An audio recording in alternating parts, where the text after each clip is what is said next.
It was the kind of day Daniel Tran had spent years working toward. The grand ballroom of the Hilton in downtown San Francisco shimmered with a quiet kind of elegance. Spotlights swept over the crowd, casting warm gold across the tables filled with tech elites and media influencers. At the center stood Daniel, the founder and CEO of HelixNet Technologies, moments away from introducing his son Ethan to the world, not as a child anymore, but as the newly appointed CTO of the company he'd built from scratch. Ethan was only 23, bright, charismatic, a Stanford grad with a rare humility and a voice that held people's attention, and he was everything Daniel once feared he would lose. Daniel sat at the front table, flanked by his board members. His fingers tapped softly on his champagne glass.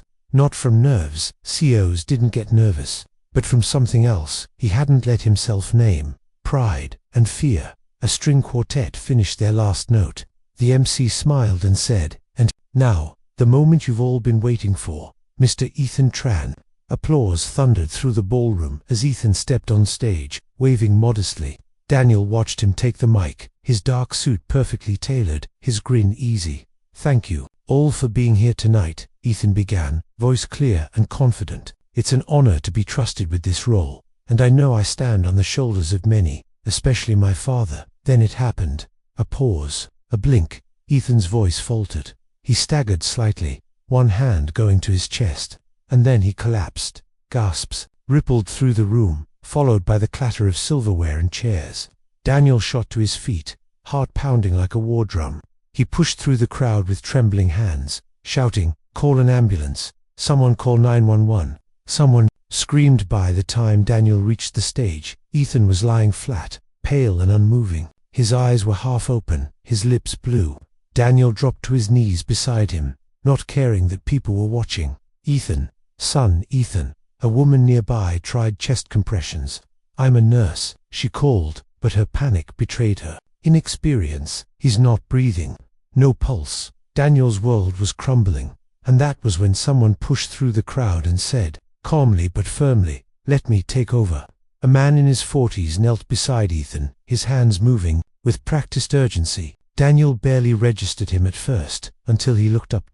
And Daniel froze. It was Dr. Michael Reeves, the same man Daniel had sued 5 years ago, the same doctor who had once held Ethan's life in his hands, and who Daniel had sworn he would never forgive. Yet now, Michael was the only one there, the only one who knew what to do, and Daniel had no choice but to trust him again. If this story already has your heart racing, leave a comment and let us know where you're watching from. And don't forget to subscribe. What happens next might surprise you more than you expect. The ballroom had descended into chaos. Security guards tried to clear space while guests whispered frantically into their phones. Some filmed from a distance, others just stared, frozen in disbelief. But at the center of it all, there was stillness, the kind of stillness that wrapped around Daniel. Like a vice, he couldn't move. All he could do was watch. Michael Reeves, once the head of pediatric cardiology at St. Grace Hospital, was now straddling Ethan's chest, counting compressions. His face was calm but focused, and his voice was low, talking to Ethan as if the boy could hear him. "Come on, Ethan, stay with me. One more minute." Every second dragged like a year. Daniel's brain knew CPR rhythms. He'd memorized every possible outcome during Ethan's first health scare as a boy. But no knowledge could prepare him for seeing his only child this way, lifeless on a cold ballroom stage. While the doctor he'd once destroyed was the only one fighting for him, the medics burst in 10 minutes later, though it felt like a lifetime. They worked fast, lifting Ethan onto the stretcher. One of them, a younger woman with red hair and trembling hands, hooked in the oxygen. "No spontaneous pulse," she said, voice tight. Daniel tried to climb in with them, but Michael stopped him. "You'll slow them down. Follow in your own car." Daniel hesitated. He looked into Michael's eyes, those same hazel eyes he remembered from the courtroom depositions, unreadable back then, but now filled with something else, not judgment, not resentment, just determination. Daniel turned to one of his assistants. "My car, now." They sped to St. Grace Hospital, the same place Daniel had spent countless nights over a decade ago, curled in the waiting room chairs while Ethan battled a rare congenital heart condition, the same hospital where Michael Reeves had been his son's primary doctor. until the surgery that went wrong, until Daniel blamed him, until lawsuits, press scandals, and ruined reputations followed. Daniel hadn't stepped foot in this building since then. Now, he burst through the emergency entrance like a man possessed. "Where's my son?" he demanded. A nurse pointed toward the double doors. Daniel reached them just as a team was wheeling Ethan into surgery. Michael was still with them, already in scrubs, already giving orders like he belonged there, and somehow no one questioned it. "Wait," Daniel called out. Michael turned. "Why are you still here?" Daniel asked. Michael looked at him, voice steady. "Because someone had to be." And just like that, the doors shut between them. For the next 3 hours, Daniel sat in the surgical waiting area, his phone buzzing non-stop texts from investors, reporters, even distant relatives who had caught wind of what happened. He ignored them all. Every tick of the wall clock clawed at him, and for the first time in years, he couldn't fix it with a phone call, a buyout, or a legal threat. He was just a father, powerless, until finally, the doors opened, and Michael stepped out. He looked exhausted, his hair flattened by the surgical cap. There was a smear of something red at the edge of his collar, though Daniel couldn't tell if it was blood or ink. Michael walked up to him. "He's stable, still critical, but he's alive." Daniel stood, knees shaky. "Is he awake?" "Not yet. We had to restart his heart twice. It wasn't just an arrhythmia. He has a condition I missed years ago. Daniel's breath caught. "You missed it," he repeated, eyes narrowing. Michael met his gaze, unflinching. "Yes, and I didn't know until today, until I saw the scans." Daniel felt heat rush to his face. Old fury flickered beneath the surface. The pain, the blame, the public humiliation, all of it wanted to scream through him. But before he could say anything, Michael added quietly, "I'm not here to defend myself, Daniel. I'm here because your son needed me. That's all." The words landed heavier than Daniel expected. He looked past Michael to the hallway beyond, toward his son, toward the thin line between survival and loss. And suddenly, he didn't want to fight. Not now. Not anymore. Daniel stood by the ICU window, staring down at the city lights that blinked through the late-night fog.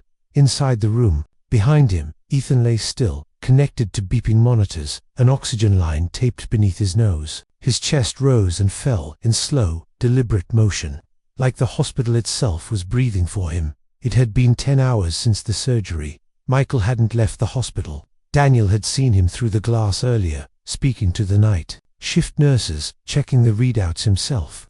He moved like a man still carrying weight, but no longer from fear of losing his license or reputation. No, it was something more personal now. Daniel hadn't said much. Not to him, not to anyone. There were too many things echoing in his head. The lawsuit, the testimony, the moment his lawyers showed him hospital records and told him, "We can win this." And maybe they had, legally. The settlement was public, the damage done. Michael's name had been dragged through months of headlines, and Daniel had convinced himself it was justice. But now, standing outside his son's room, he couldn't stop thinking, what if I was wrong? The door opened behind him. Michael stepped in, a paper, cup of coffee in his hand. He looked exhausted, but his voice was calm. His vitals are steady. "We've got a long way to go, but he's responding." Daniel nodded slowly. "You're sure it was something you missed back then?" Michael took a sip of the coffee. "There's a rare form of myocardial bridge, a hidden constriction in the coronary artery, usually harmless, but if it deepens over time, it can turn lethal under pressure. Physical stress, anxiety, even public speaking." Daniel looked at him. "So the same condition could have been present when he was a child?" Michael nodded. "I didn't see it, not clearly. We treated the major defect, but the imaging wasn't what it is today. I thought we'd fixed everything." Daniel turned back to the window, jaw clenched. "I spent 5 years hating you," he said, voice low. "I know. I told myself I was protecting Ethan, that you were reckless, that you lied in your notes." Michael said nothing for a long time. When he finally spoke, his voice didn't carry anger, just quiet grief. "I never lied, Daniel, but I was afraid to admit that I didn't know everything, that I might have missed something. And in this job, pride can be fatal." Daniel's eyes stung, not from tears exactly, but from the weight of everything unsaid. "I thought ruining your name would bring me peace." Michael looked at him. "Did it?" Daniel shook his head. "No, It just made me a bitter man with a son I couldn't save on my own." A long silence filled the room. Two men, two fathers, in different ways, both haunted. Then Michael stepped forward and placed the coffee down on the side table. "I'm not here for an apology," he said, "but I won't run away from the past either. I stayed because I still care about what happens to Ethan, and because I couldn't live with letting him down again." Daniel turned to him. "Why didn't you leave medicine?"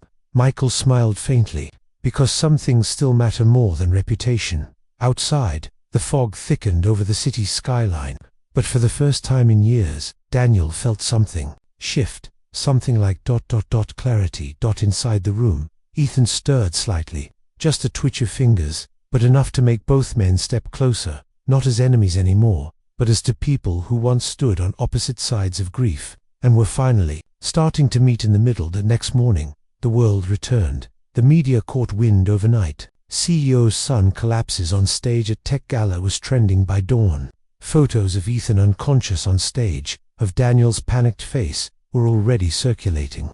Reporters parked outside St. Grace, drones hovered near windows, and PR teams were scrambling. Daniel didn't care. He was in a chair beside Ethan's bed, gripping his son's hand gently, as though the connection could keep him grounded in a world that felt suddenly too fragile. Ethan's eyelids fluttered for the first time at 6:42 a.m. Daniel shot up. Ethan, his son's lips parted. A sound came dry, barely audible. The nurse quickly checked vitals, then gave Daniel a nod.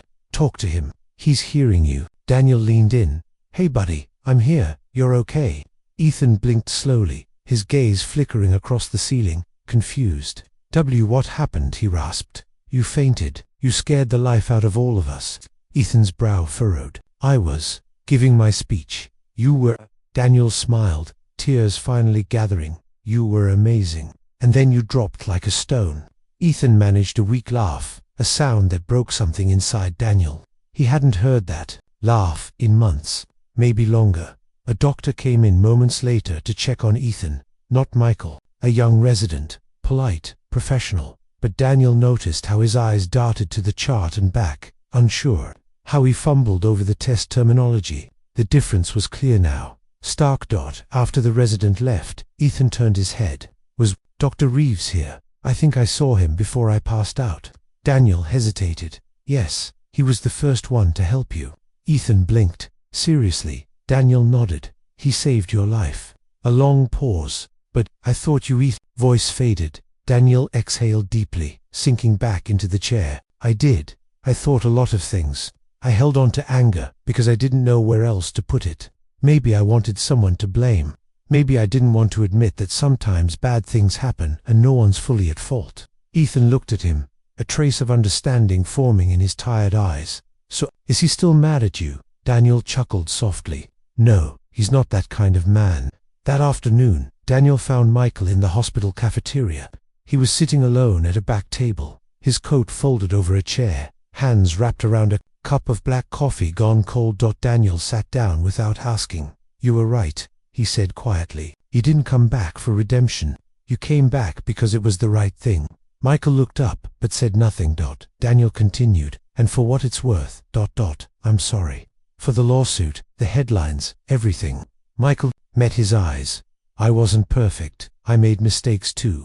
There was no dramatic handshake, no long, emotional reconciliation, just a quiet moment between two men who had walked through the fire and emerged, not unburned, but willing to stop, fanning the flames. 3 days passed, and Ethan's strength returned slowly. He could sit up, talk without gasping, even smile again, though the oxygen stayed on, and the nurses still checked on him every hour. He asked a lot of questions about the condition, the surgery, the moments he couldn't remember. And finally, one afternoon, he asked the question Daniel had been dreading. "Why did you sue Dr. Reeves?" Daniel stared at the floor for a long time before answering. "You were 8. You had just come out of your first surgery. There were complications. Things didn't go how we expected. You were in and out of the hospital for weeks. One day, you coded. I nearly lost you." Ethan was silent. Daniel continued, voice quiet. "I was angry, terrified, and I thought, maybe if I punished someone, it would make the fear go away. So I turned to the one person who had been responsible for your care. You blamed him." Daniel nodded. Yes, I blamed him publicly, legally, and worst of all, I never gave him a chance to explain. Ethan's brow furrowed. But he still came back. Even after all that, Daniel looked up, and for the first time in years, there was humility behind his eyes. That's what I don't understand either. Later that evening, Michael visited Ethan's room quietly. Ethan was awake, propped against a pillow, a book in his lap. Daniel stood in the corner, arms folded, watching. Ethan smiled when Michael entered. "Hey Doc." Michael smiled back. "Hey champ, how are you feeling?" "Like I got hit by a bus and dragged through a board meeting," Ethan said dryly. Michael chuckled. "That sounds about right." There was a pause. Then Ethan closed the book and said softly, "My dad told me what happened between you two." Michael didn't move, just nodded slightly. "I don't remember much from back then," Ethan continued, "but I know I wouldn't be here today without either of you." Michael's throat tightened. He wasn't used to this kind of vulnerability, from patients, especially not those tied to a history like this. "Thank you," Ethan said, "for coming back, for helping me even when you didn't have to." Michael sat down beside the bed, lowering his voice. "You don't owe me anything, Ethan, but you do deserve the truth. Back then, I made a mistake. I missed something in your scans. Not intentionally, but I should have seen it. I've carried that with me every day since." Ethan nodded slowly. "So what now?" Michael looked at him. "Now you heal. You finish the speech you never got to give. And I go back to the work I've always loved, maybe a little less invisible now." Just then, Daniel stepped forward. He looked between the two of them, his son, the doctor he once vilified, and the space between them, once full of anger, now filled with something else, maybe grace. "Actually," Daniel said slowly, "I had an idea." Michael raised an eyebrow. "I've been looking for someone to lead a new medical ethics division at HelixNet, someone who understands both medicine and accountability, someone who's not afraid to tell the truth, even when it's complicated." Ethan blinked. "You're offering him a job?" Michael looked stunned. "You're serious?" Daniel nodded. "I know I can't undo what happened, but maybe we can build something better." The room was silent. Then Michael leaned back in the chair, exhaled, and said with a small, tired smile, "I'll think about it. If you've been moved by this chapter in their story, hit the like button. It helps more people find real, healing stories like this. And we'd love to hear from you in the comments. Would you forgive the person who once tried to ruin your life? By the end of the week, Ethan was well enough to walk short distances. He still tired easily, but his color had returned, and the monitors no longer beeped with anxiety. The hospital room felt less like a place of crisis and more like a strange, quiet sanctuary, one no one had asked for, but everyone somehow needed. Outside, however, the world hadn't slowed down. Reporters camped outside the hospital entrances. Headlines spun in every direction. Asterisk, disgraced doctor saves CEO's son, redemption, or coincidence. Tech titan offers job to former nemesis after life-saving surgery. HelixNet, family drama unfolds in public spotlight. Daniel sat across from his PR manager, massaging his temples. "We can't control the narrative anymore, can we?" she sighed. "Honestly, not fully, but the public is fascinated. Redemption stories do well. So do scandal reversals." He exhaled. "I don't want this to become a circus." "Then speak. Give them something real before someone else does." Daniel hesitated, and for once in his career, he didn't think in strategy. He thought in truth. Later that afternoon, he released a personal statement, not through a press release, not on a corporate letterhead, but on his own social media. It was simple, human. 5 years ago, I believed I was doing the right thing to protect my son. I now realize I was also protecting my fear. Last week, that same son collapsed in front of me, and the only person who knew how to save him was the very man I once tried to destroy. I owe Dr. Michael Reeves my son's life. Twice. This is not just a story about medicine. It's about humility, about second chances, and about the courage it takes to come back, even when you were never asked to. The post went viral. Thousands of comments poured in, some skeptical, some inspired, many emotional. Ethan scrolled through them from his hospital bed, pausing at a comment that read, "Sometimes the person you burned a bridge with is still the only one who can carry you across." Meanwhile, Michael sat in his small apartment above a quiet family clinic he had worked at for the last 2 years. His phone buzzed non-stop. Emails, interview requests, apologies from former colleagues, even a letter from the medical board, not about discipline, but reinstatement of his teaching privileges. The world hadn't forgotten him after all. It had simply been waiting. And then came the invitation, a formal email from HelixNet, Executive Consultant, Ethics and Patient Safety Advisory Board, offer pending. Michael stared at it for a long time. He didn't respond. Instead, the next morning, he drove to the hospital again, not as a doctor, but as a visitor. No badge, no lab coat. When he reached Ethan's room, the young man was sitting by the window, watching birds flit past. Daniel was beside him, unusually quiet. Michael knocked gently on the frame. Ethan smiled. "You came back." Michael stepped in. "I had to return something." He handed Ethan a small folded envelope. Inside was a printout, a faded black and white photo from an old scan. Ethan's heart, 10 years ago. Daniel frowned. "What is this?" Michael pointed at a faint line barely visible on the image. "I missed this. Back then, I didn't think it mattered. Now I know better. I kept it all these years as a reminder that even if we can't go back, we must never stop learning from where we've been." Ethan turned the photo over and saw a handwritten note. "For Ethan, you gave me a reason to stay in medicine. Thank you for surviving." Daniel swallowed hard, his throat tightening. "You really never gave up, did you?" he said softly. Michael smiled, not in pride, but in quiet surrender. "No, and maybe now, it's time to stop hiding." Michael sat in the cafe across from St. Grace, a quiet corner booth tucked behind the espresso machine. The air smelled like cinnamon and burnt coffee grounds, and for once, that was oddly comforting. He stirred his drink slowly, watching the foam swirl. Across from him sat someone he hadn't expected. Daniel. No press, no lawyers, no cameras. Just two men with too much history and one conversation that had been waiting far too long. "I didn't know you came here," Daniel said. "I don't. Not really," Michael replied. "But after a night in the hospital, it's either this or vending machine muffins." Daniel cracked a small smile. "You always used humor when you were nervous." Michael glanced up. "You remember that?" "I remember a lot more than I admit. Like how you used to sit with me at 2 a.m. when Ethan was little. You'd explain every chart, every risk, like you weren't tired. Like it was just you and me trying to hold the world together." Michael looked down. That was the best part of the job, connecting with the families. Daniel leaned forward. "So why haven't you answered my offer?" Michael hesitated. "Because I'm not sure I belong in your world anymore." Daniel raised an eyebrow. "You don't think a man who spent 5 years working in a community clinic understands ethics better than my entire board?" "It's not about that," Michael said. "It's the spotlight, the scrutiny. I'm not that guy anymore." Daniel studied him for a moment. Then, carefully, "Maybe you're not. Maybe you're better." Silence stretched between them, not awkward, but reflective. Two people sifting through years of pain to find something honest underneath. "I'm not asking you to fix the past," Daniel added.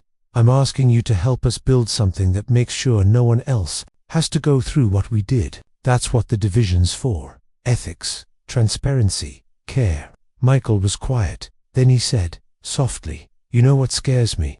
Daniel shook his head. "That I'll walk into that boardroom and still feel like the man who failed." Daniel's response was immediate. "Then let me be the one to remind you that you didn't."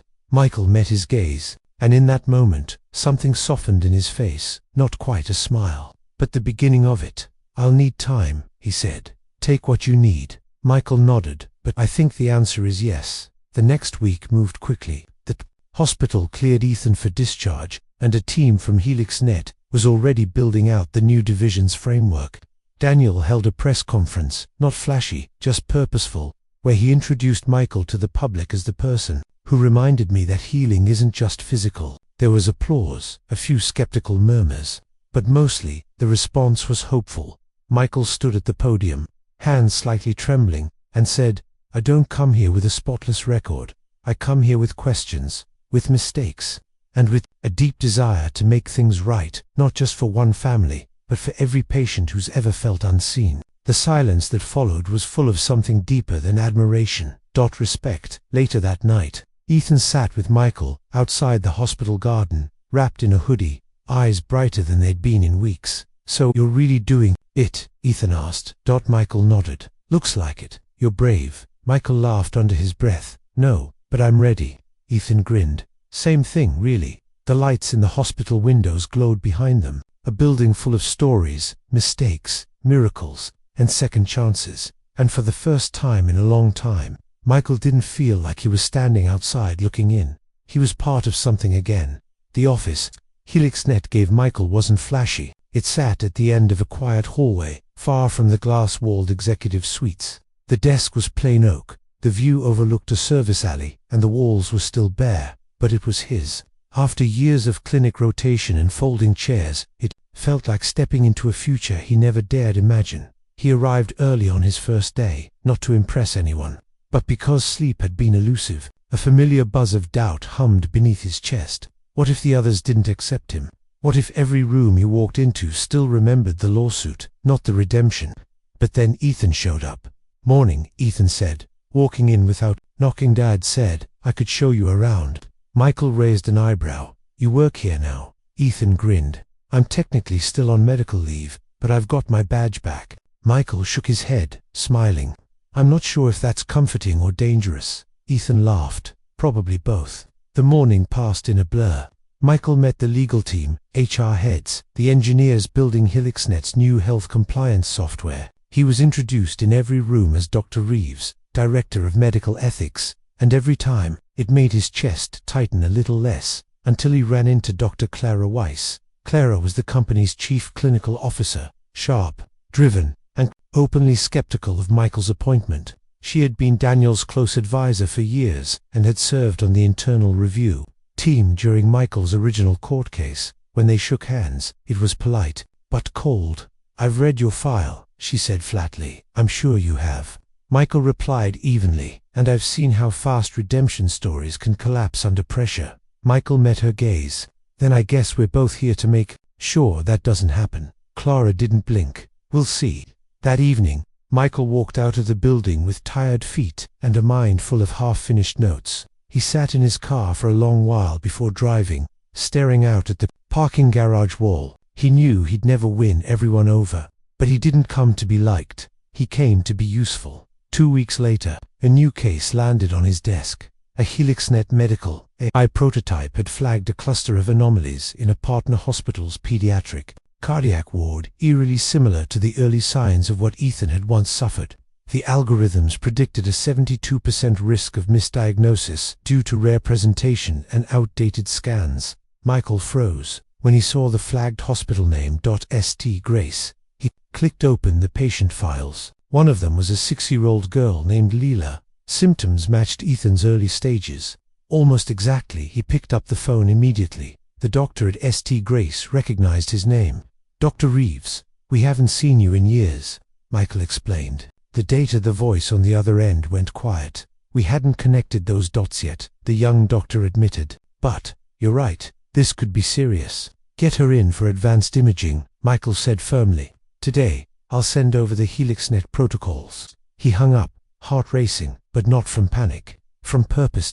Later that night, Daniel called. "You were right," he said. "The scans confirmed it. They caught it in time." Michael leaned back in his chair, exhaling slowly. For the first time since the gala, he let himself believe, really believe, that this second chance wasn't an accident. It was meant to happen. But the next morning, a confidential memo landed on Michael's desk. Subject: Patient Risk Disclosure. Lila M. Legal Note: Previous surgical record linked to HelixNet AI training dataset. Disclosure status: Not reported to parents. Recommend internal discussion only. Michael read it 3 times. Then he stood up and walked straight to Daniel's office. "We need to talk." Daniel looked up from his desk, mid-call, when Michael stormed in. The tension on his face told him everything. "I'll call you back," Daniel said, then hung up and gave Michael his full attention. "What is it?" Michael didn't sit. He held up the printed memo, shaking slightly in his hand. "Did you know this was withheld from the family?" Daniel looked at the page, then leaned back. "I saw the memo this morning. Legal said it was a gray area." "There's no gray area," Michael snapped. The AI flagged Leela's condition because her previous surgical records, data from a HelixNet prototype pilot, were already fed into the model. "That means your system detected a risk before the doctors did, and no one told her parents." Daniel sighed, rubbing his temple. "Look, it's complicated. We're still in testing phase.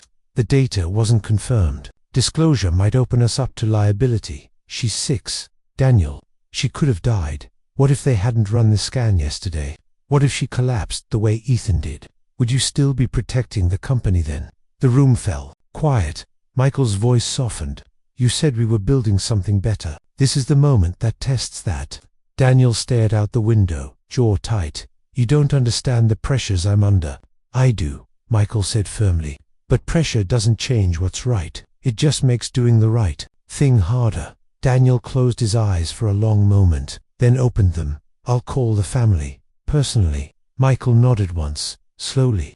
That's a start. The next day, the public learned about Leela's case. Daniel issued a statement. It wasn't sugar-coated. It acknowledged the failure to inform the family, explained the data overlap, and announced a new ethics protocol that would require all AI-detected anomalies to be reviewed by a real physician within 24 hours, and communicated directly to families. There were critics, headlines, stock dips, angry investors, but something unexpected happened. To dot public support, parents across the country shared stories about late diagnoses, ignored symptoms, missed chances. They called Daniel's move brave, called Michael's persistence a model. For healthcare reform, the very transparency that might have cost healing became the thing that earned back trust. Michael watched it unfold from his office. Quietly, then one morning, a letter arrived, handwritten. No return address. Dear Dr. Reeves, thank you for speaking up when no one else did. My daughter is alive. Today because someone in your position cared more about the truth than his title. We never expected a second chance. But now we have one. Leela's mum. Michael read the note twice, then tucked it into the folder he kept in his desk drawer, right next to Ethan's faded scanned photo, the one with the flaw he had once missed. This time, he hadn't missed it. This time, he had spoken up. This time, he was not just part of the system, he was helping change it. That evening, he walked past Ethan's office. The young man was seated at his desk, typing with one hand, still recovering but focused, determined. Michael paused. You staying late again? He asked. Ethan looked up, finishing a report on AI model transparency. Want to read it? Michael smiled. Only if I can criticize it mercilessly. Ethan grinned. Wouldn't have it any other way. As Michael walked away, he thought about how strange life was, how the boy he once almost lost had become the man helping him save others, not through miracles, but through honesty and work, and the decision, over and over, to do what was right. Even when it hurt. It had been 6 months. 6 months since Ethan collapsed on that stage. 6 months since Daniel faced his own reflection in the form of a lawsuit, and found the courage to do more than just win. Now, HelixNet's headquarters looked different. Not the sleek walls or the state-of-the-art tech. Those remained, but something more subtle had shifted. People spoke more openly. Ethical dilemmas weren't swept under a rug, but raised in meetings. Whistleblower protections were expanded.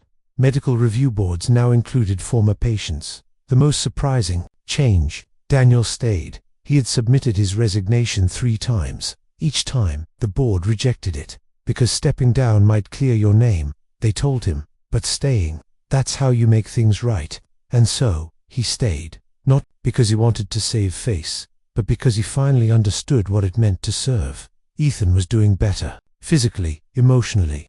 The tremors in his hand had mostly subsided, and his confidence had returned.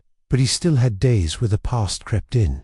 On one such day, he visited the ward where he'd once been admitted. Not as a visitor, not even as a son of the CEO, but as a young man whose body had once betrayed him. He stood in the same hallway. He saw Dr. Reeves walking toward him, clipboard in hand, brow furrowed in that familiar, intense way. Thought you'd moved back to surgery, Ethan said. Michael smiled. I have, but some habits die hard. They stood there a moment. Then Ethan asked, why didn't you walk away? After what Dad did?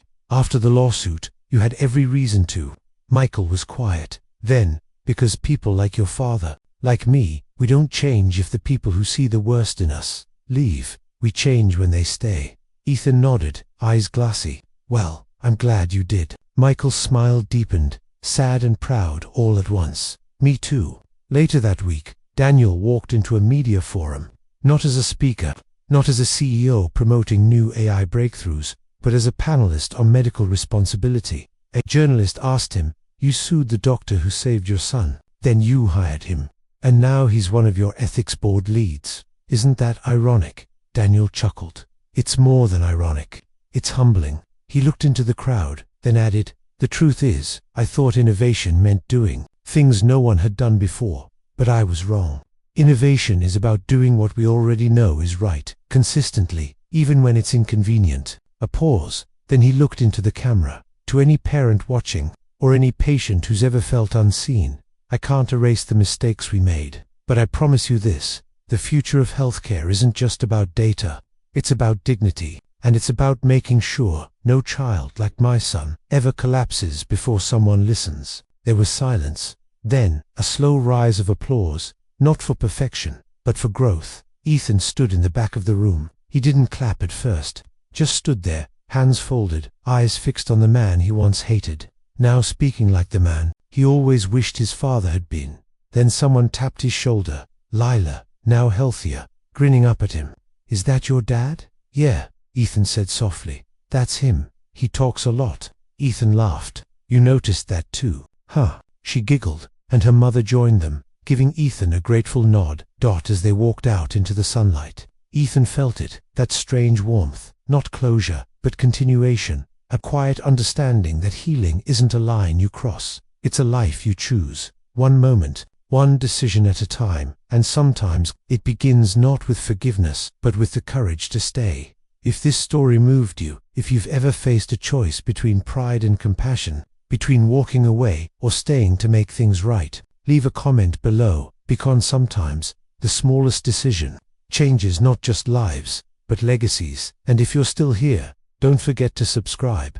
We're telling stories that matter, and we've saved something powerful for tomorrow.